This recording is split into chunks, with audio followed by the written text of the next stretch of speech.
అల్లాహ్ సుబ్హానహు వ తఆలా సూర అల్ అన్కబూత్ 29వ సూర 45వ ఆయతులో అల్లాహ్ ఇలా తెలియజేస్తున్నాడు.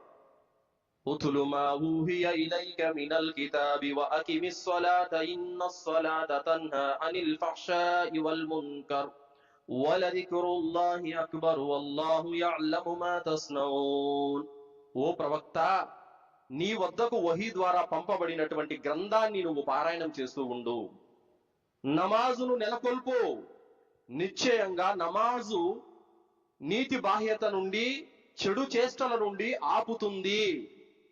వలదిక్రుల్లాహి అక్బర్ వల్లాహు యఅలము మా తస్నఊన్. మరియు అల్లాహ్ యొక్క నామస్మరణ అతి గొప్ప విషయం అన్నది మరవకండి. మీరు చేసేదంతా అల్లాహ్కు తెలుసు. సోదరులారా, ఈ ఆయతులో అల్లాహ్ సుబ్హానహు వ తఆలా ఖురాన్ పారాయణం చేయమని, నమాజు చేయమని ఆదేశిస్తున్నాడు, మరియు జిక్ర్ చేయమని ఆదేశిస్తున్నాడు.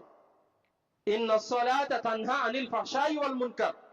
నమాజ్ అనేది నీతి బాహ్యత, అశ్లీల చేష్టల నుండి, చెడుల నుండి మిమ్మల్ని ఆపుతుంది అని అల్లాహ్ సుబ్హానహు వ తఆలా చెబుతున్నాడు. మరియు జిక్ర్ అనేది చాలా గొప్ప విషయం, దీన్ని మీరు మరువకండి అని అల్లాహ్ సుబ్హానహు వ తఆలా తెలియజేస్తున్నారు.